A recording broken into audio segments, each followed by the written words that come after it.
अस्सलाम वालेकुम students.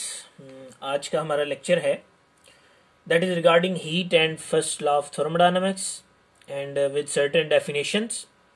What is heat, what is calorie, mechanical equivalent of heat. ठीक है, and we have number of MCQs and a long question type solution. ठीक है, तो first law of thermodynamics हम देखेंगे जिसमें आपके प्रीवियस कॉन्सेप्ट्स और क्लियर हो जाएंगे। तो let's start. So first of all, what is heat? We know that heat is a particular type of energy. ठीक है, but how can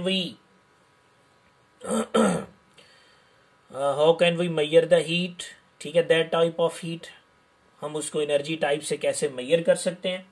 तो अगर हम इसकी डेफिनेशन करें डेली लाइफ के अंदर, तो अगर दो ऑब्जेक्ट हमारे पास हैं, if two objects are in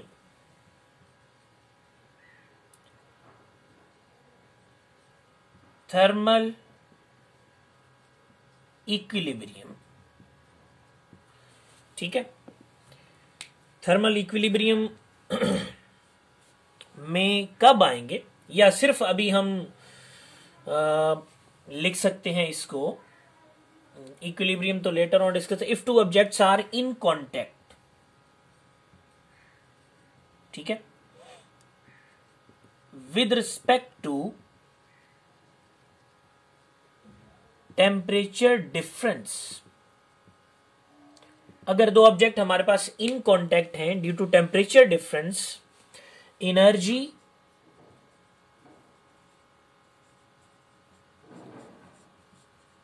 will flow from high temperature to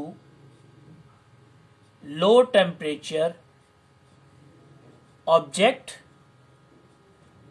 until equilibrium gain।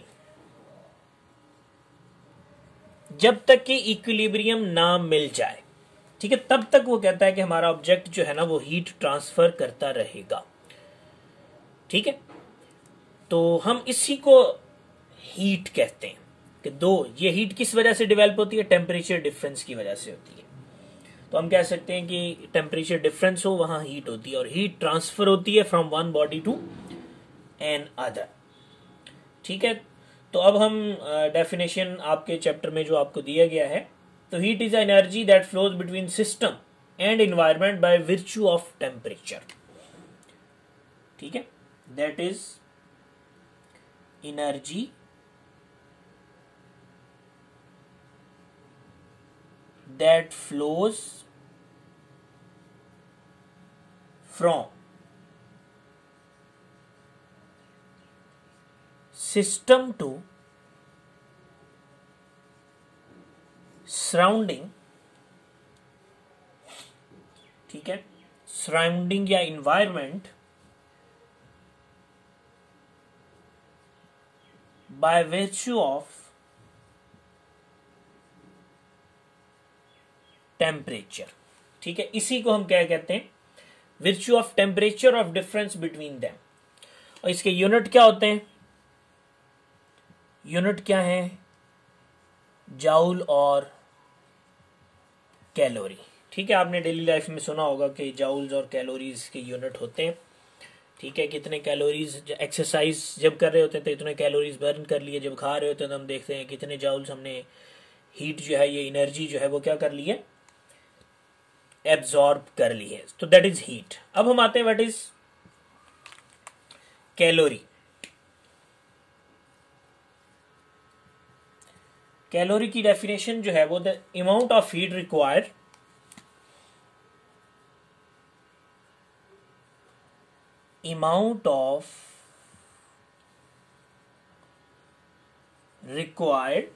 to raise the temperature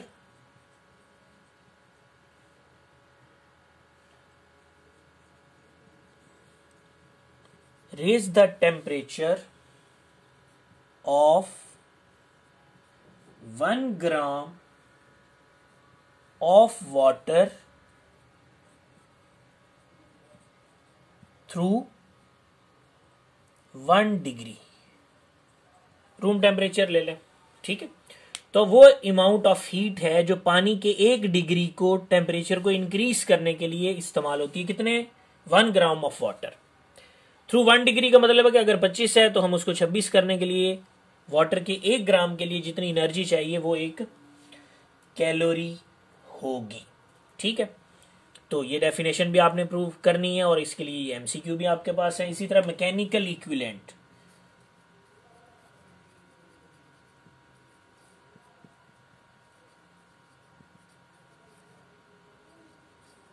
mechanical equivalent of heat, ठीक है। ये हमें क्या बताता है? Mechanical work, mechanical heat, mechanical work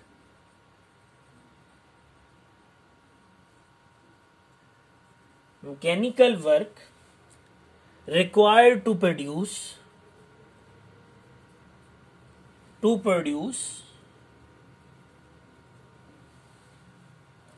unit quantity of heat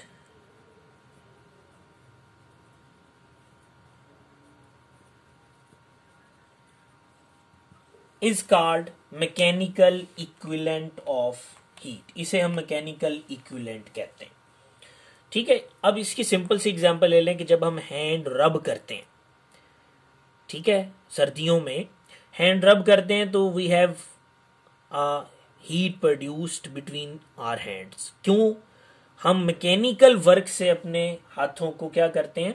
रब करते हैं। Mechanical energy will be converted into heat, so that is why it is called mechanical equivalent to heat. कि यूनिट एनर्जी प्रोड्यूस करने के लिए जो mechanical work होगा, ठीक है, उसी को हम क्या कहेंगे? वही हमारे पास मैकेनिकल इक्विवेलेंट के बराबर होगा। तो एक एक्सपेरिमेंटली वैल्यू प्रूफ की गई है कि 4.2 जाउल जो वर्क है that produce 1 calorie of energy, ठीक है। और इसी तरह अगर हम इसको कर दें 4200 जाउल तो that produce 1 kilo calorie of heat, ठीक है। तो इसको हम एक फॉर्म में लिख सकते हैं, एक फॉर्मूला की टाइप में। वो फॉर्मूला हमारे पास क्या है कि joule will be equals to mechanical equivalent of heat that work to produce a unit heat. इसे हम जाउल्स लॉ के तौर पे भी डिस्कस कर सकते हैं, क्योंकि जाउल्स लॉ हमने पढ़ा था एफएससी में, जो स्टूडेंट्स पढ़ते हैं उन्होंने पढ़ा था कि हीट प्रोड्यूस कैसे होती है इलेक्ट्रिक करंट की वजह से, उसे हम जाउल्स लॉ कहते हैं। तो जाउल किससे रिलेटेड है? हीट से रिलेटेड है। तो वो हम हीट कैसे जनरेट कर सकते हैं, ठीक है, तो वो यहाँ उससे इसका ताल्लुक क्रिएट होता है, ठीक है। ये है हीट कैपेसिटी,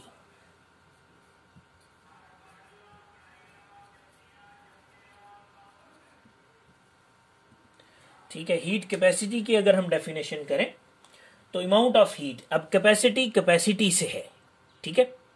कैपेसिटर की कैपेसिटी होती है, वाटर की ग्लास फिलिंग कैपेसिटी होती है।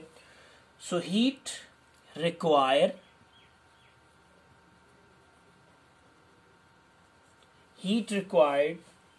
टू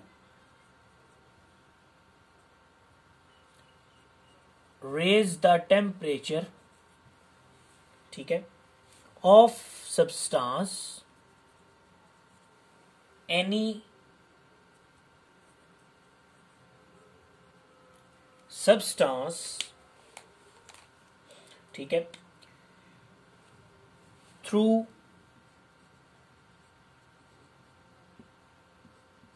1 डिग्री ऑफ सेल्सियस,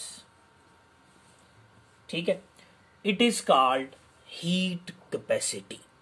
हमारे पास वाटर है फॉर एग्जांपल, उसका हमने 1 डिग्री टेम्परेचर इंक्रीज करना है, 1 डिग्री टेम्परेचर इंक्रीज करना है, तो हम उसे क्या कहते हैं मैथमेटिकली?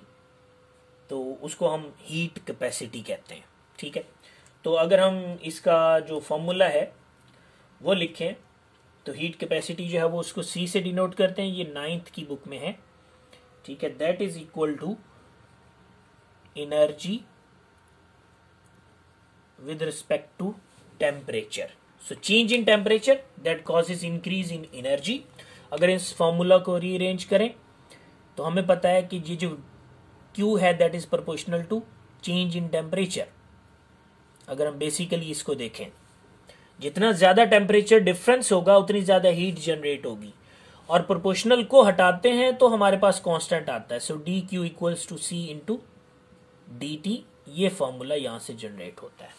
ठीक है, तो इस फॉर्मूला को आपने याद रखना है, हम आगे इसको भी यूज करेंगे. ठीक है, इसके बाद आता है स्पेसिफिक हीट. वो भी इसी से रिलेट करती है. Specific heat capacity. अब स्पेसिफिक हीट कैपेसिटी को हमने स्पेसिफाई कर दिया है. ठीक है, किसके साथ? स्पेसिफाई कर देते हैं किसी फिक्स्ड अमाउंट के साथ. तो raise the temperature of heat required to raise the temperature of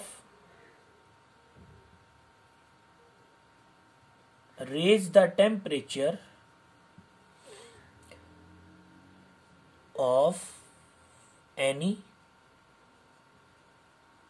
substance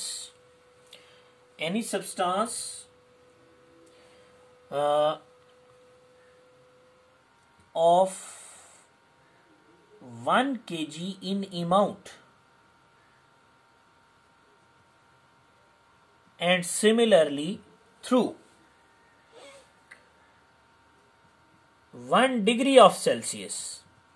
1 kg of substance, 1 kg of substance through 1 degree is known as specific heat. हमने स्पेसिफाई कर दिया है अमाउंट को, यहां स्पेसिफाई नहीं किया था. ठीक है, तो इसके लिए हमारे पास मैस इन्वॉल्व हो जाएगा फॉर्मूला के अंदर. ठीक है, तो इसी फॉर्मूला को अगर हम रीअरेंज करें या इसका फॉर्मूला लिखें तो C जो है that is 1/1 kg of substance, बाकी उसी तरह D/dt. इसको रीअरेंज कर लें तो D Q equals to M C और डी टी. ठीक है, ये फॉर्मूलाज आपको आने चाहिए. ठीक है, दैट इज स्पेसिफिक हीट. अब इससे इंपॉर्टेंट और जो हम अपनी थर्मोडायनामिक्स में यूज करते हैं, क्योंकि हमें पता है स्मॉल कैलकुलेशंस के लिए हम क्या यूज करते हैं, एक स्मॉल स्केल यूज करते हैं. वो स्मॉल स्केल हमारे पास क्या होता है? Molar specific heat. मोल होता है.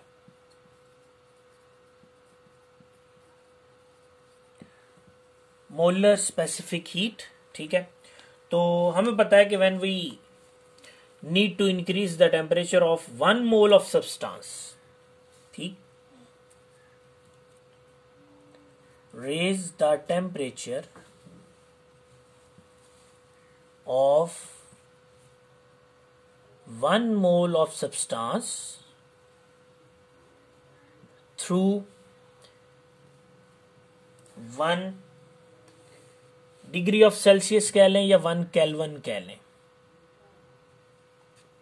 ठीक है, क्योंकि ये भी आपको बता दूं कि डिफरेंस इन टेम्परेचर जो सेल्सियस स्केल में होता है और केल्विन में होता है वो बराबर होता है. डिफरेंस इन टेम्परेचर, ये ध्यान में रखें. सेल्सियस और केल्विन दो अलग स्केल हैं, लेकिन difference in temperature in Celsius and difference in temperature in kelvin scale वो बराबर होता है. तो मोलर स्पेसिफिक हीट जो है that is heat required to raise the temperature of 1 mole of substance through 1 kelvin और 1 डिग्री सेल्सियस, उसे हम मोलर स्पेसिफिक हीट कहते हैं. ठीक है, इसका मैथमेटिकली फॉर्मूला अगर हम देखें तो वो उसी स्पेसिफिक हीट से रिलेट करता है, लेकिन वहां मैस की जगह पे नंबर ऑफ मोल्स आ जाएंगे. तो C equals to 1/n into dQ/dt. ठीक है, इसको अगर हम रीअरेंज करें so we have the formula dQ equals to NC into dt. ठीक है, ये टेम्परेचर का फॉर्मूला हमारे पास आ जाएगा हीट का. तो डिफरेंस इन टेम्परेचर की वजह से 1 मोल ऑफ सब्सटेंस की जो एनर्जी रिक्वायर होती है जो उसका टेम्परेचर बढ़ाने के लिए इस्तेमाल होती है उसे मोलर स्पेसिफिक हीट कहते हैं। ठीक है, अब इसके बाद जो है वो heat of transformation.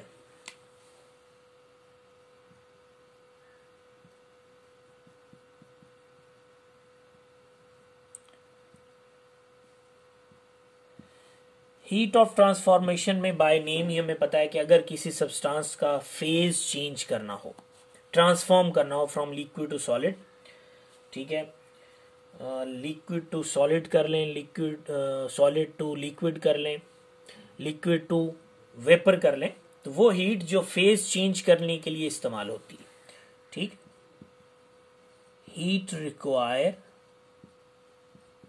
To change the phase. ठीक है, ऑफ सब्सटेंस इज कॉल्ड, उसको बोलते हैं लेटेंट हीट। लेटेंट हीट बोलते हैं। ठीक है, इसमें दो टाइप्स हमारे पास है। इसका फॉर्मूला है Q equals to M into L. M जो है वो हम ले सकते हैं कि per unit mess.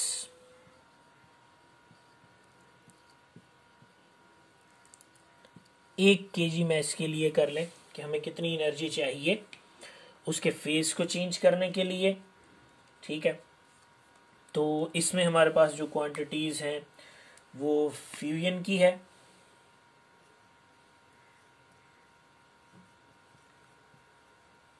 Latent heat of fusion.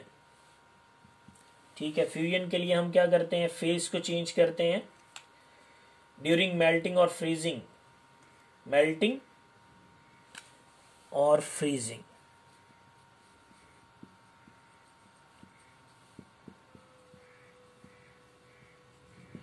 ठीक है, मेल्टिंग का मतलब है कि हमें सॉलिड से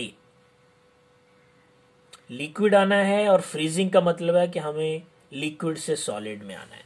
इसे लेटेंट हीट ऑफ फ्यूजन कहते हैं। ठीक है, तो इसको डिनोट किया जाता है कैपिटल एल और साथ सबस्क्रिप्ट में एफ लिखा जाता है। इसी के साथ हीट ऑफ वेपराइजेशन।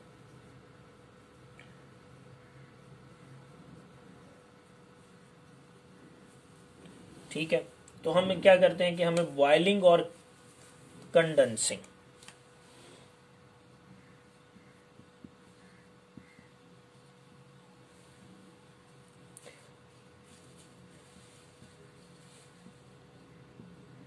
कंडेंसेशन, ये चार फेज हमारे पास हैं। ठीक है, तो बॉइलिंग जब आपने लिक्विड से वेपर में जाना है और कंडेंसेशन वेपर से लिक्विड में आना है। ठीक है, तो ये इसे हम vaporisation, latent heat of vaporisation कहते हैं। और इसके लिए हम जो है वो स्मॉल वी साथ लगा देते हैं। ठीक है, ये इसके सिंबल हैं। तो इस तरह से आपने इन डेफिनेशंस को क्या कर लेना है, प्रिपेयर कर लेना है। ठीक है।